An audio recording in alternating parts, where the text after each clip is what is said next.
Kita harus hidup berdampingan dengan mereka yang tak kasat mata dan mencoba untuk saling mengerti. Terkadang mereka dapat terlihat dan mereka terasa karena ada pesan yang ingin disampaikan agar manusia mengerti apa yang menjadi inginnya. Terkadang kita pun terpaksa mengalah karena tidak sanggup akan keberadaan yang kian mengganggu. Kali ini, aku lagi mau berbagi cerita tentang keberadaan mereka, tapi tidak sendirian. Tentunya, ada seseorang yang mau ikut berbagi cerita juga. Mari kita dengarkan bersama dalam podcast Yang Tak Kasat Mata. Hai Ir. Hai. Gimana nih kabarnya? Setelah merasakan kejadian yang buat shock banget, apalagi baru-baru ini kan?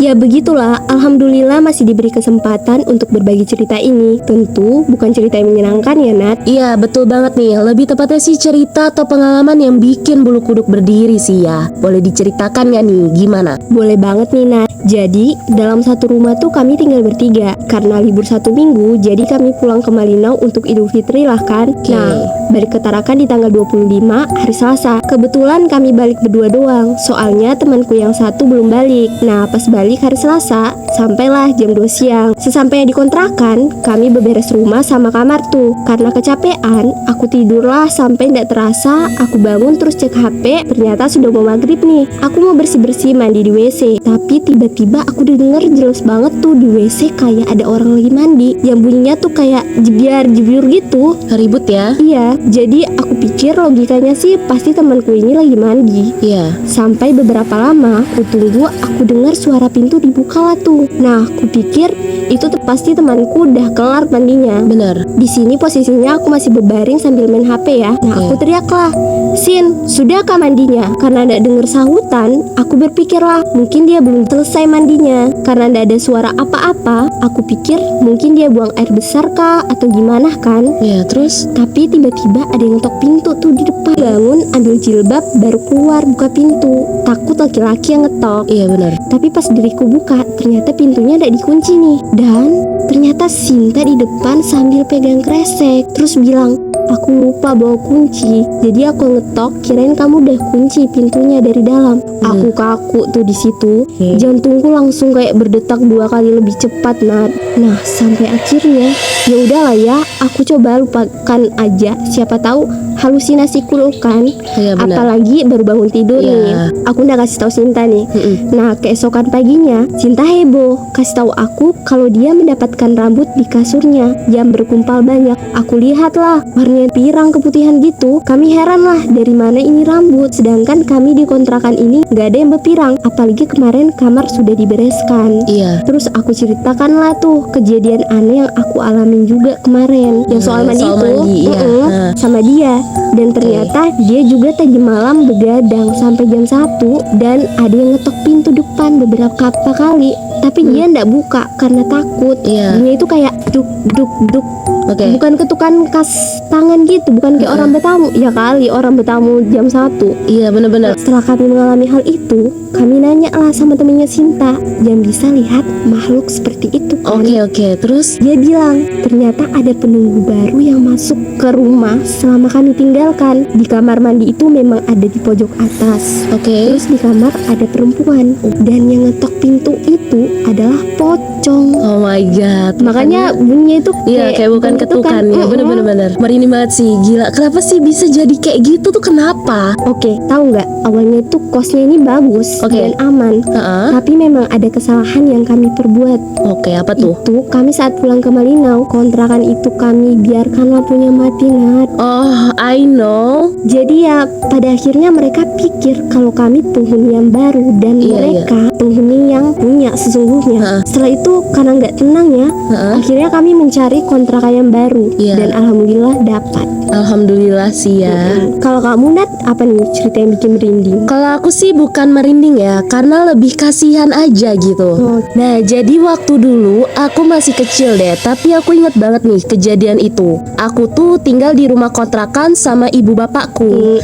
Dan bermula itu aku banyak ngalamin kejadian aneh. Misalnya setiap hari aku keluar terus masuk rumah, itu ibuku tuh selalu menyangka aku pakai parfum parfumnya temanku gitu, dan itu wangi bunga yang wangi banget. Nah aku nyangkal dong. Terus ada di suatu hari juga temanku ini main lompat-lompat tali gitu kan di halaman rumahku. Nah karena udahan mainnya, dia jalanlah menuju ke aku gitu, dan dia jatuh. Aku tanya kenapa gitu, dia jawab kakiku ada yang pegang. Ada yang narik ya. Singkat cerita sih, puncaknya itu gini. Aku selalu diberi mimpi yang sama berulang-ulang kali. Mungkin lebih dari 10 kali ya.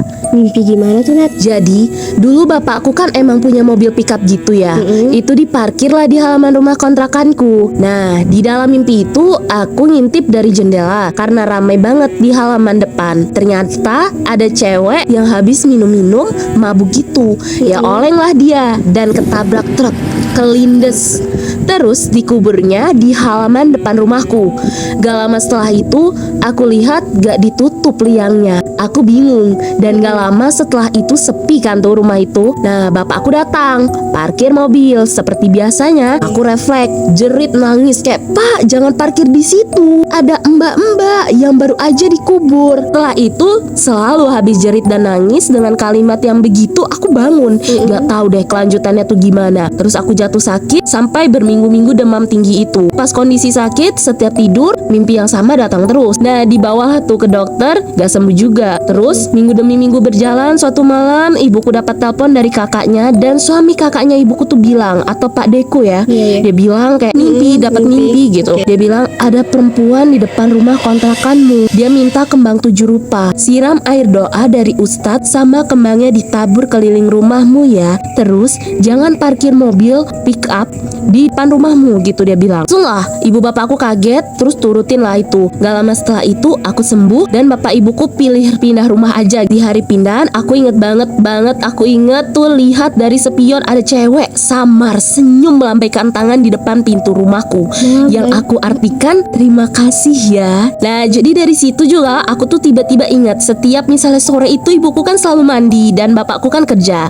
Aku tuh main di luar sore sampai dekat maghrib tuh sendirian tuh di halaman rumahku, tapi nggak pernah berasa sendirian. Sebenarnya apa sih, Nat, tujuan dia sampai bisa sebegitunya? Iya, jadi tuh beberapa lama kemudian aku tahu kalau ternyata tempat parkir mobil bapakku itu yang di halaman rumah itu adalah tempat makam dia yang emang udah ketimbun lama. Wah, seli merinding sih. Oh, jadi sama ya. Akhirnya Iya. pindah juga karena Mereka ini. Iya benar.